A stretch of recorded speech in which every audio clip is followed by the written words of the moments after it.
bagi saudara-saudara kita ini, bahwasanya ketika mereka datang untuk memohonkan berkat atas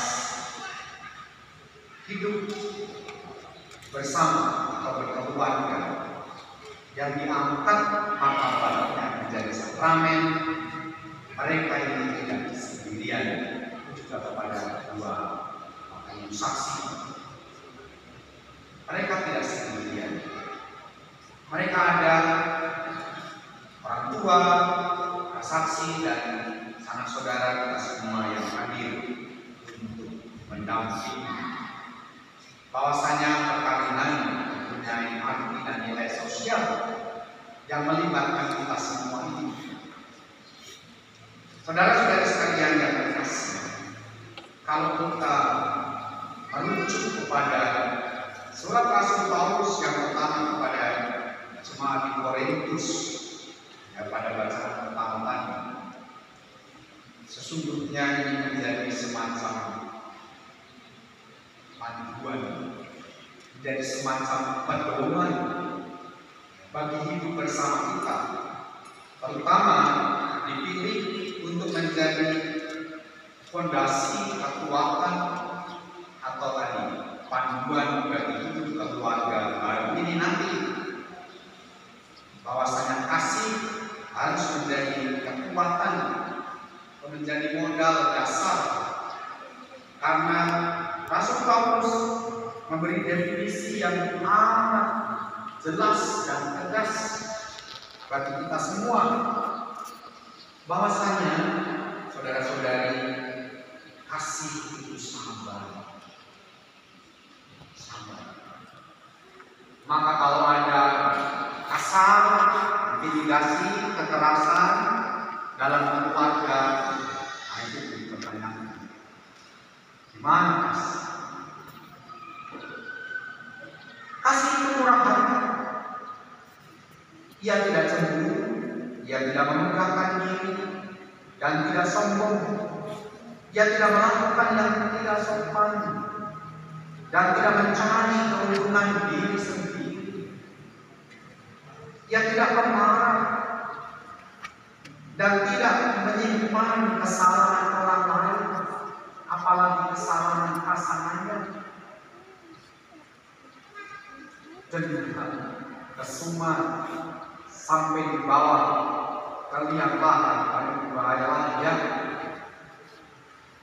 Jadi tidak menyimpan kesalahan orang lain. Maka dalam pendampingan khusus persiapan perkawinan, saya memaparkan kepada mereka bahwasanya konon dalam hidup keluarga itu cinta 30%,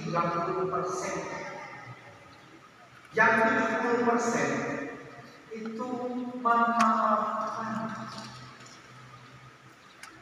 Bisa dibayangkan, bukan 50-50, bukan 50-50%, tetapi 30-70. Kenapa cintanya 30% dan memaafkan jauh lebih besar? Karena hidup kedua dalam dinamika saya kini, ya Bapak Ibu sekalian, lebih yang mungkin sudah 10, 15, 25 tahun berkeluarga, mungkin ya pasang surutnya, dinamikanya banyak hal yang kalau mau jujur mungkin pasangan satu sama lain harus lebih banyak memaafkan. Kalau ada kekurangan di dalam diri pasangannya, maka yang lain melengkapi. Itulah 30% dan 70%. Ia tidak bersuka cita karena ketidakadilan, tetapi ia bersuka cita karena kebenaran. Ia menutupi segala sesuatu, percaya segala sesuatu, mengharapkan segala sesuatu, bahkan sabar menanggung segala sesuatu. Bapak Ibu saudara-saudari sekalian yang terkasih, ada yang berkeluarga, ya tentu tantangan hidup berkeluarga dari masa ke masa dengan zaman yang makin maju, yang makin canggih ini tentu tidak mudah. Karena itu lagi-lagi 70% memaafkan. Maka Bapak Ibu Saudara-saudari sekalian, kalau hidup keluarga Anda selalu punya silabus atau selalu punya diktat atau apa namanya panduan ini, saya kira kalau kembali kepada definisi yang dipaparkan oleh Rasul Paulus, maka saya yakin saudara-saudari ya bahwasanya bahtera rumah tangga kita itu tidak akan selamanya berjalan mulus untuk mencapai pantai tujuan. Bahwasanya bahtera kita tidak jarang juga diterpa angin kencang, badai, awan, dan gelombang. Tetapi lagi-lagi kalau sang nahkoda ya bersama dengan dia punya asistennya itu berpegang pada panduannya, maka saya yakin adanya komunikasi, adanya saling terbukaan, berbicara, maka arah bahtera itu saya yakin.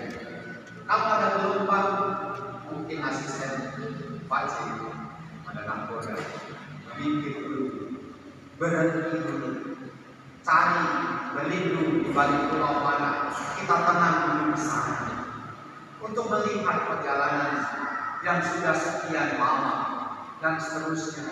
Lalu begitu reda, mari kita berjalan.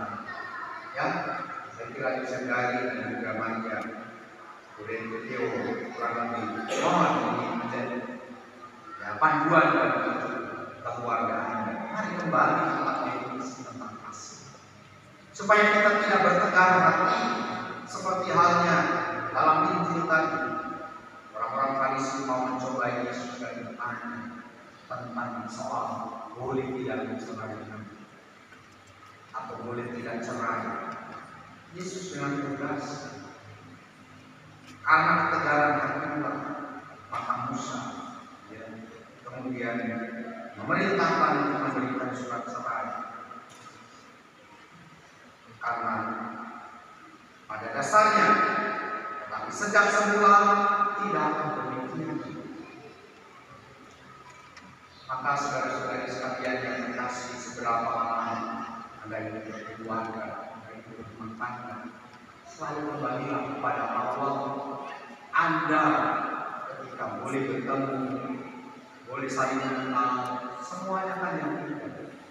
Jangan sesudah sekian waktu Anda menggunakan momen-momen yang indah. Ngomong Eko ya, kemarin ada yang ikut tentang keluarga neraka atau surga. Kalau mungkin ada yang juga amat menarik ya. Tapi di luar kisah tentang neraka atau surga, beliau bercerita tentang sesuatu yang menarik yang saya lihat di YouTube-nya ya. Ketika bertemu dengan pasangan muda yang mempersiapkan kawinan, lalu ketika mereka datang digandeng tangan, ya, ketika pastor lihat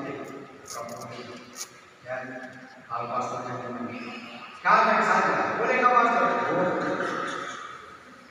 Ketika bertemu duduk untuk mempersiapkan mana nih turbinya, aduh, si cewek bilang tertinggal di mobil.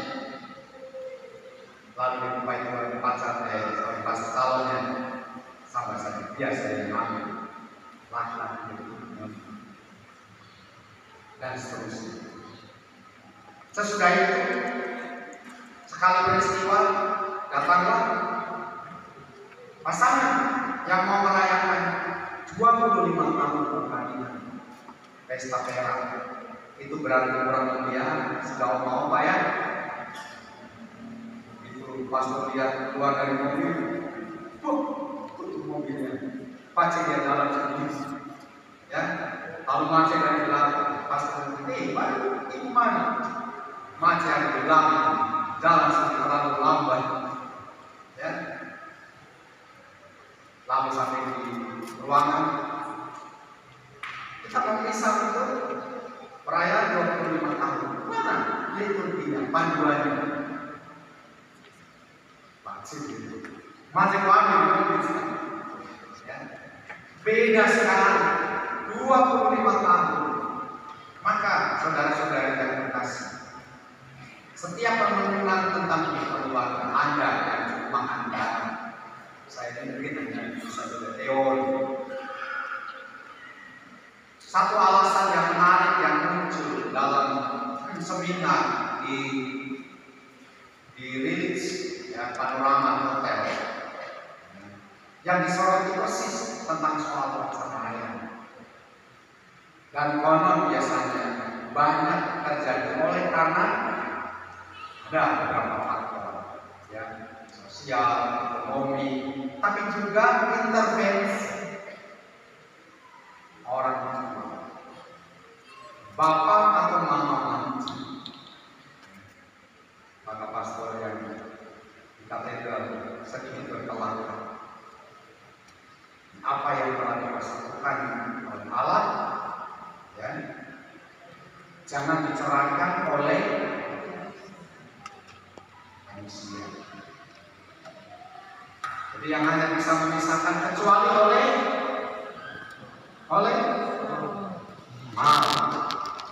Tapi sebelum sampai ya, si pastor ini ya, bilang bahwa kecuali oleh, maksudnya dia mau menyebut mau, tapi lalu disambar oleh orang mama. Jadi mau itu belum selesai, yang mau, tapi disambung kecuali oleh mama. Karena intervensi. Setiap hidup keluarga kita hanya mengantar anak-anak ini sampai ya dari depan tadi sampai belakang. Selanjutnya mengarungi samudra kehidupan, ya biarlah keluarga ini bahwasanya orang tua hanya memberi dukungan, memberi dalam doa, dan ini juga ya namanya juga anak anak tidak boleh ya, tidak ada mantan orang tua atau mantan anak. Tetapi intervensi yang melampaui ya, mereka ini sudah seperti ibaratnya dan sudah otonom. Siapa kepala negara, siapa menteri keuangannya, dan seterusnya.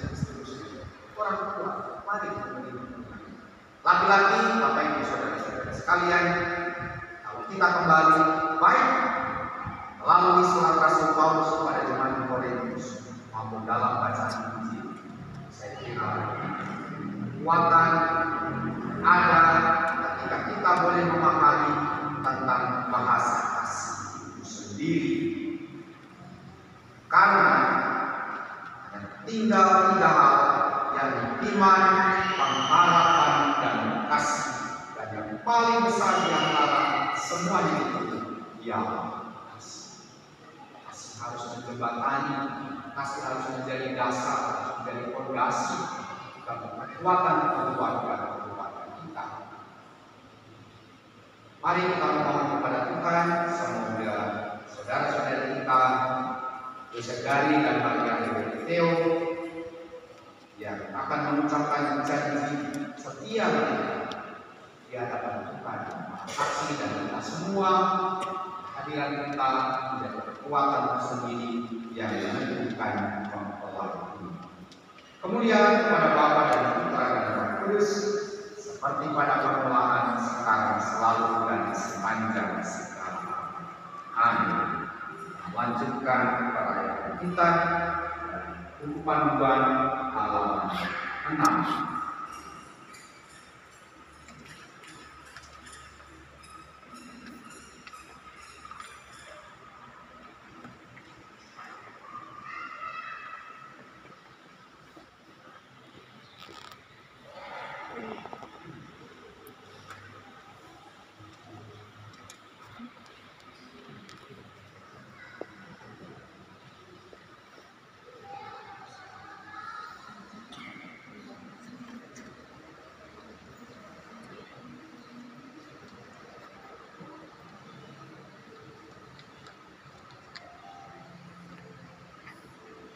Saya Yosef Dari dan Maria Theo, sebelum perayaan kawinan gereja kita laksanakan, saya persilakan kalian berdua terlebih dahulu untuk berdua kalian memohon restu bagi perjalanan hidup yang hendak kalian awali hari ini.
Pelayan berbahagia, kalian datang ke tempat ini untuk menerima berkat Tuhan.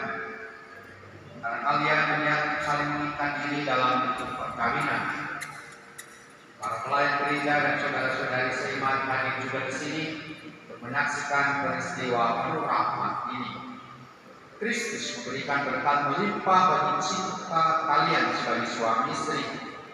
Dia telah meneruskan kalian dalam pembaptisan dan Dia memperkaya serta memperkuat kalian dengan sakramen perkawinan ini. Semoga kalian saling mempercayai dan melaksanakan kewajiban-kewajiban hidup perkawinan. Kini saya meminta kalian menyatakan niat itu di hadapan gereja dan umat sekalian yang hadir. Saudara Yosef Dari dan Saudari Maria Theo, sungguhkah kalian dengan hati bebas dan tulus ikhlas hendak meresmikan perkawinan ini? Selama menjalani perkawinan nanti, bersediakah kalian untuk saling mengasihi dan saling menghormati sepanjang hidup? Ya, saya bersedia. Bersediakah kalian berdua dengan penuh kasih sayang menerima anak-anak yang dianugerahkan Allah pada kalian berdua dan mendidik mereka sesuai dengan hukum Kristus dan gerejanya? Ya, saya bersedia. Maka tibalah saatnya meresmikan perkawinan saudara. Silakan saudara-saudari masing-masing mengucapkan janji nikah saudara-saudari.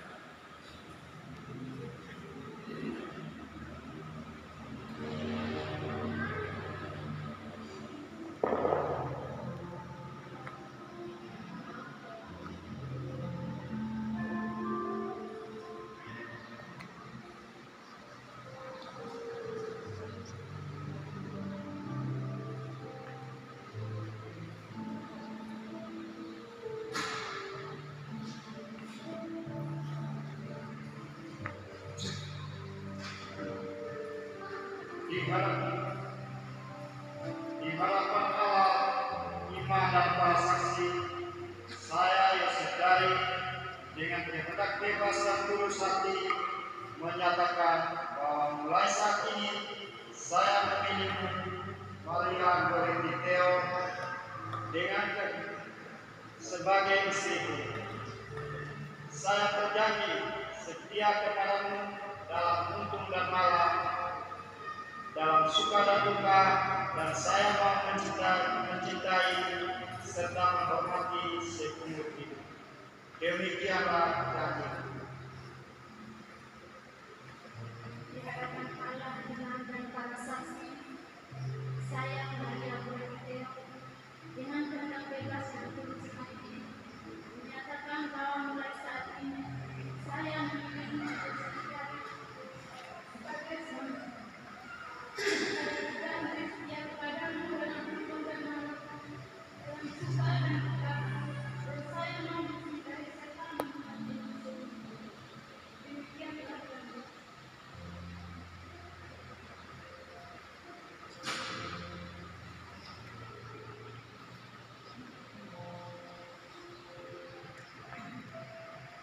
Atas nama gereja Allah di hadapan para saksi dan umat Allah yang hadir di sini, saya menegaskan bahwa perkawinan yang telah diresmikan ini adalah perkawinan Katolik yang sah. Semoga bagi kalian berdua sakramen ini menjadi sumber kekuatan dan kebahagiaan yang dipersatukan Allah, janganlah diceraikan manusia. Marilah memuji Tuhan, syukur kepada Allah.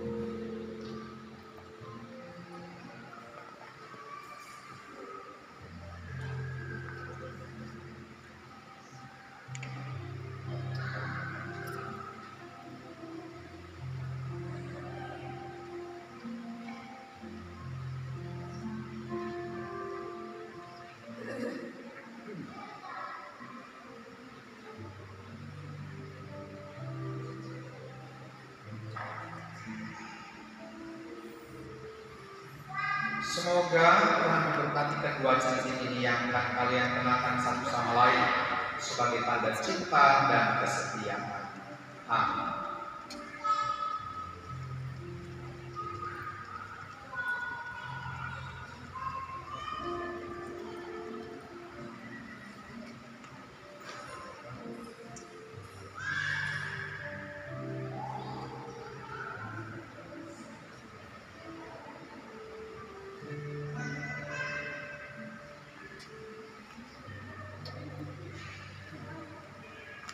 Saudari, kenakanlah cincin ini pada jari manis istrimu sebagai lambang cinta dan kesetiaanmu kepadanya.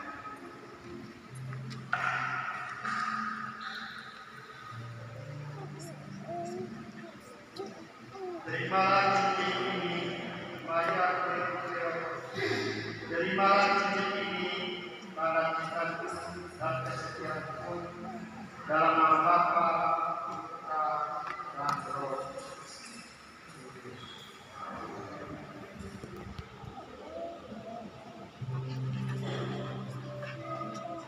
Maria Berteo, kenakanlah cincin ini pada jari manis suamimu sebagai lambang cinta dan kesetiaanmu kepadanya.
Saudara-saudari sekalian yang terkasih, marilah kita berdoa dengan rendah hati, semoga Tuhan rela mencurahkan berkat dan rahmat-Nya kepada kedua mempelai ini yang telah menikah dalam Kristus.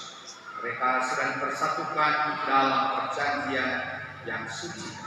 Semoga mereka bersatu padu dalam cinta kasih. Marilah berdoa.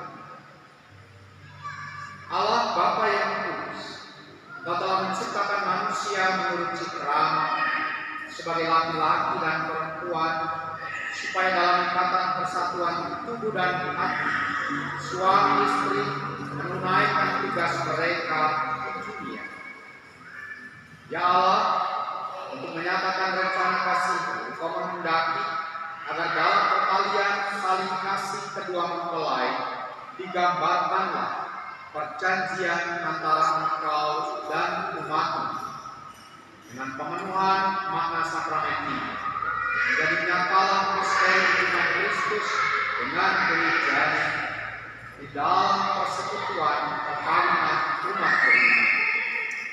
Kami mohon, ulurkanlah tangan-tangan atas hamba-hamba ini, Yosef Dari dan Maria Gorenteo, dan penuhilah hati mereka dengan kekuatan Roh Kudus. Perkenankanlah ya Tuhan, dan mereka yang telah menerima sakramen perkawinan ini menyalurkan anugerah cinta kasih bersatu sama lain dan saling memperlihatkan tanda kehadiran. Semoga mereka menjadi sehati dan sejiwa. Bantulah ya Tuhan agar rumah tangga mereka yang mereka bangun ditopang oleh usaha mereka dan anak-anak mereka didik menurut ajaran Injil agar layak bersama mereka masuk ke dalam keluarga di surga. Ya Tuhan, sudilah melimpahkan berkat surgawi-Mu atas hamba-Mu Maria Gorenteo, mempelai perempuan ini, agar dengan memenuhi tugasnya sebagai istri yang menghangatkan rumahnya dengan kasih yang murni dan mengasihinya dengan kelembutan hati. Ya Tuhan, dampingilah juga hamba-Mu Yosef Dari, mempelai laki-laki ini, dengan berkat surgawi, agar ia pantas melaksanakan tugasnya sebagai suami yang setia dan ayah yang bijaksana.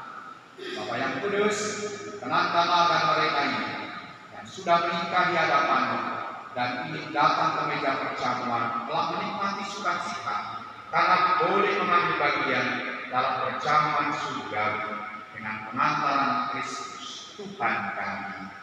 Amin.